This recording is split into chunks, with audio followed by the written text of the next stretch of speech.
In this video, traders, we're going to look at, can you take trading signals from a coin? Stay tuned.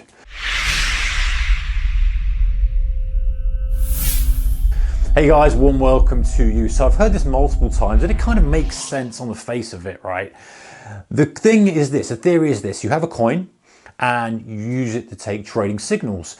But that's not really what it's about. What it's about is basically saying, okay, well, as long as you stick to money management rules and risk management rules, you're going to make money. So the theory is this, right? Let's say heads is long, tails is short. Your risk, if we call the risk at 50 pips, right?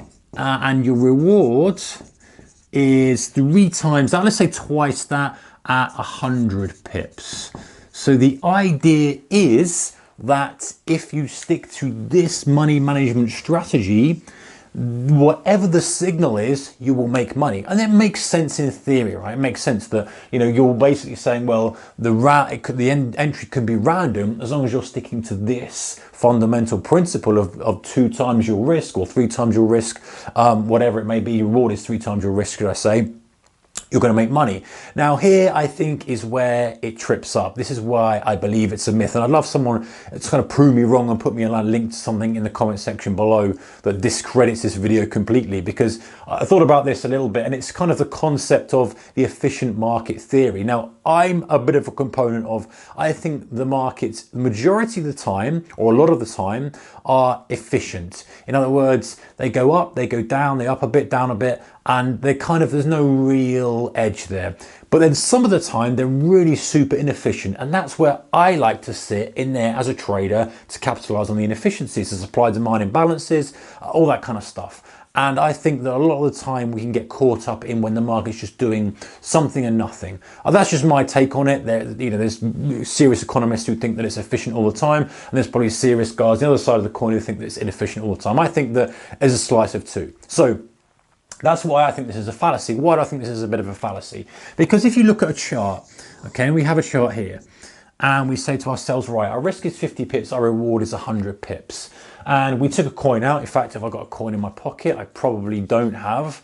Don't use cash so much. Oh, I do have a coin. I've got €2, 10p and a 5p. You know what? We use the 10p because sterling could do with all the help it can get at the moment. And we're going heads, long, tails is short. So let's toss the coin. Let's see where we are. We're heads, just to prove it to you guys.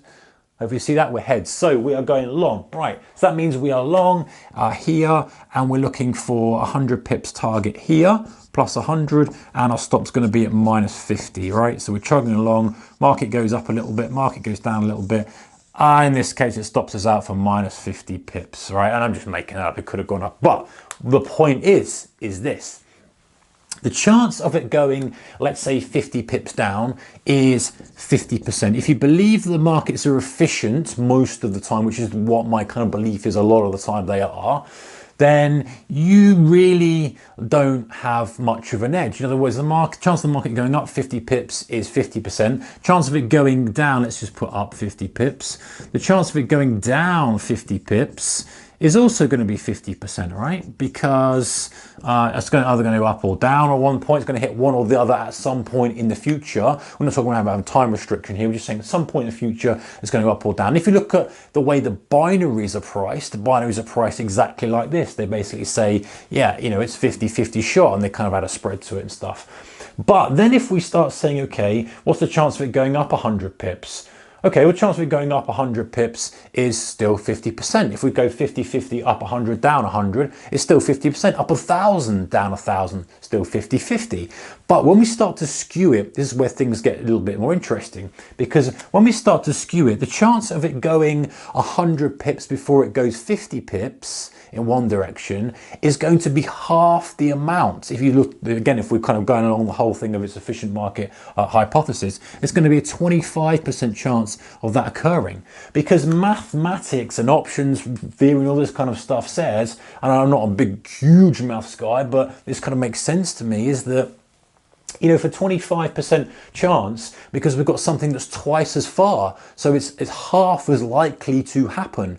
You know, if we were talking 25 pips, it's probably twice as likely. And that's just what we're doing here. So we've got this scenario where, you know, the chance of us hitting 50 pips, and by the way, I'm making these numbers up a little bit, is 50 and 100, but the chance of it hitting 50 pips is, say, 50%. The chance of it going twice as far in the other direction, again, doesn't matter if we're long or short, but the other direction is probably going to be half as much, right? Because it's going to go twice as far. And if we're talking about a finite length of time, whenever it may be, then that makes sense. So all of a sudden, we've got this skewed thing of, okay, yes, we've got our coin toss here giving us a long or short, but the probability of success has gone down to 25%. So yes, the risk reward ratio may be in our favor. We like saying, well, I can, you know, I only have to win 2 and I lose 2 and I'm in the money still because of the risk reward ratio. Yes, but the probability of success of the trade is lower because you've got that higher target. The chance of it going to that further point is higher. This is why we talk about you know, risk and reward versus probability of success. Not going into massive detail about